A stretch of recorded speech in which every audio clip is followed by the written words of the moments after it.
자, 본격적으로 연산자에 대해서 알아보도록 합시다. 자, 연산자는 영어로 오퍼레이터예요.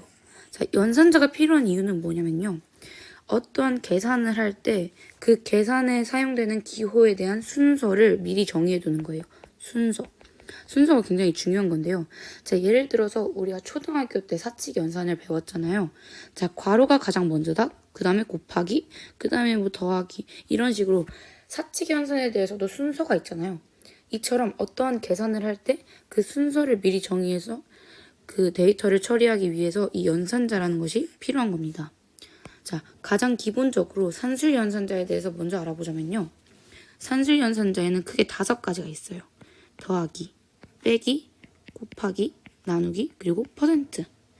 자, 더하기, 빼기, 곱하기, 나누기는 다 이제 사칙 연산에서 우리가 흔히 쓰는 거니까 알 텐데, 자, 이 퍼센트, 이것은 어떤 연산자일까요? 이것은 나눗셈을 할 때 그 나머지를 출력해 주는 건데요.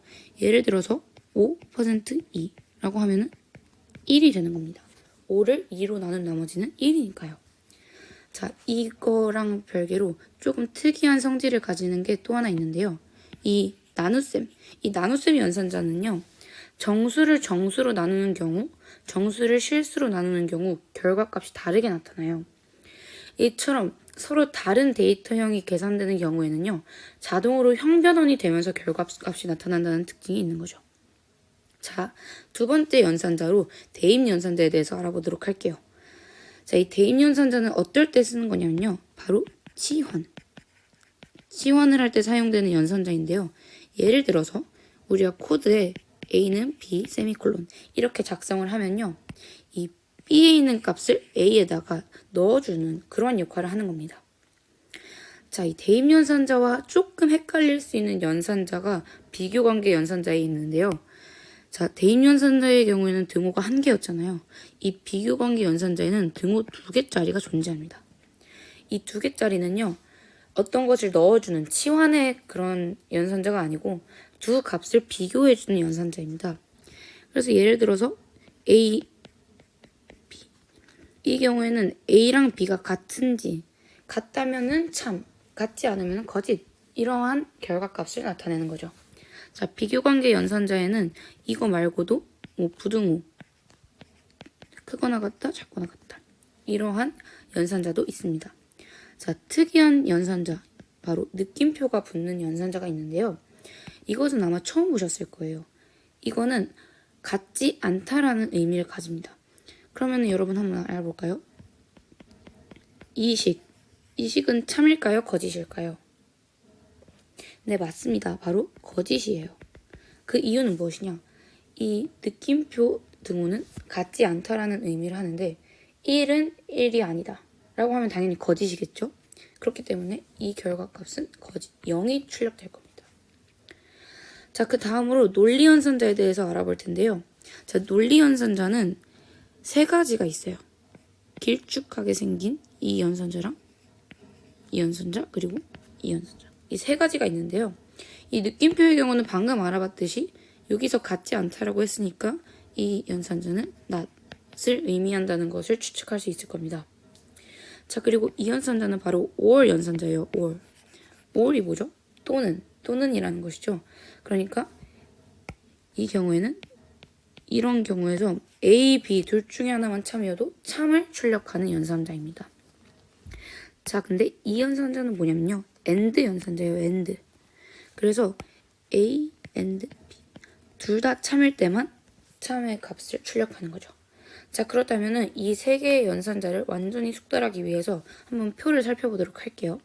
자, 제가 표를 준비해 봤는데요. 자, x, y 값에 대해서 이제 연산자를 도입을 하는 거예요. 자, x, y가 가질 수 있는 경우의 수는 이렇게 4가지가 있는 거죠. 참이냐, 거짓이냐. 1을 참이라고 생각하고 0을 거짓이라고 볼 수가 있는데요. 2가지 모두 참이나 거짓이 될 수 있으니까 총 4가지의 경우가 있겠죠. 그 4가지가 이렇게 나타나는 것이라고 볼 수가 있고요. 자, 그렇다면 연산자를 도입했을 때 어떤 결과값이 나오는지 알아보도록 할게요. 자, 일단 여기 느낌표가 붙었죠. 이게 뭐예요? not x예요. 자, 1의 x인데 1이 아니다. 그러면 거짓 0이 되겠죠. 마찬가지로 0일 테고요. 이 경우에는 거짓이 아니다니까 1, 1 이렇게 보시면 될 것 같습니다. 자, 그 다음으로 5월 연산자 들어가 보도록 할게요. X와 Y 둘 중에 하나만 참이어도 참을 출력해 주는 거잖아요. 자, 그래서 이 경우에는 둘 다 참이니까 당연히 참을 출력할 때고요. X, Y가 1, 0인 경우에는 둘 중 하나 어쨌든 참이니까 1. 이 경우에도 1이지만 이 0, 0인 경우에는 둘 다 거짓이기 때문에 0을 출력하게 됩니다.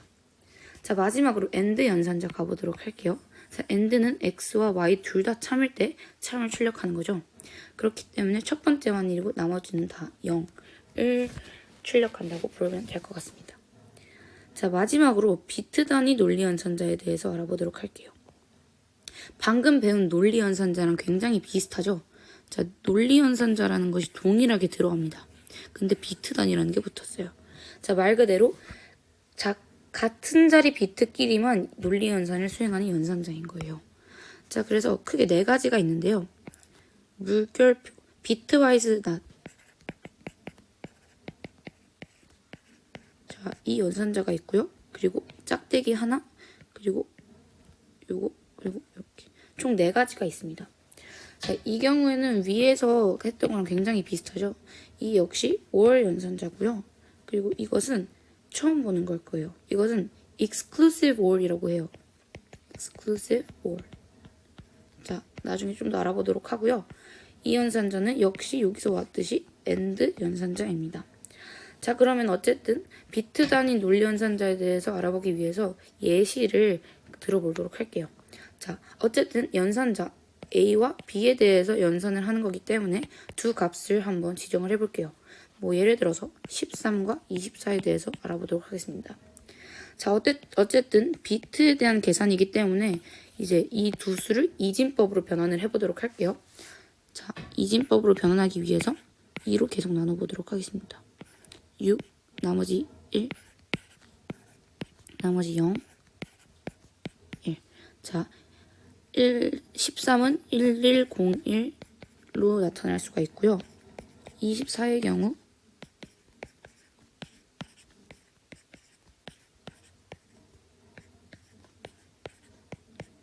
자, 11000으로 나타나는 걸 볼 수가 있겠죠. 자, 그러면은 이제 비트 단위 논리 연산자에 대해서 알아보도록 할게요. 자, 13과 24에 대해서 not 13 이라는 것을 할 때는요. 이 not은 0은 1로 1은 0으로 바꾸는 거예요. 그래서 이걸 32비트로 표현하느냐 뭐로 표현하느냐에 따라서 달라질 텐데요. 이것은 이제 보수의 개념까지 이어지기 때문에 다음 시간에 알아보도록 하고요. 오늘은 아까 그냥 논리 연산자에 나왔던 이 or, and 그리고 not 중에서 and랑 or만 알아보도록 할게요. 자, 1101, 11000 여기서 and를 해보면요.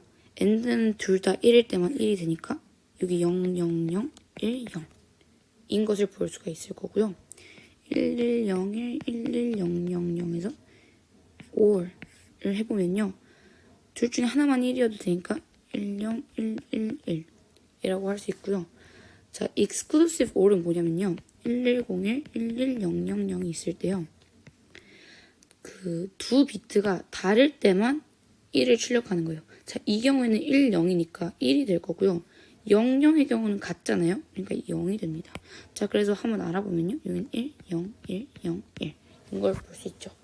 자, 근데 이진법으로만 표현할 게 아니라 이 이진법을 다시 십진수로 표현을 해보도록 할게요. 자, 이진법으로 나타나 있는 1000을 십진수로 나타내보면 1, 2, 4, 8이니까 자, 8이 되겠죠? 자, 결국 13과 24를 AND로 연산을 해보면 8이 나오는 겁니다. 자, 13과 24를 5월 연산자로 하면은 11101을 2로 하면은 뭐가 될까요? 16에 8에 4에 1을 더하니까 자, 29가 되겠죠. 29가 될 테고요. 자, 마지막으로 exclusive or 연산을 하면요. 10101을 10진수로 하면은 1에 4에 16을 더하는 거니까 21. 그래서 21이 되는 것을 알 수가 있겠습니다. 자, 이렇게 오늘 연산자에 대해서 알아보았고요. 다음 시간에는 아까 말씀드렸다시피 보수에 대해서 한번 알아보도록 하겠습니다. 그럼 모두들 안녕.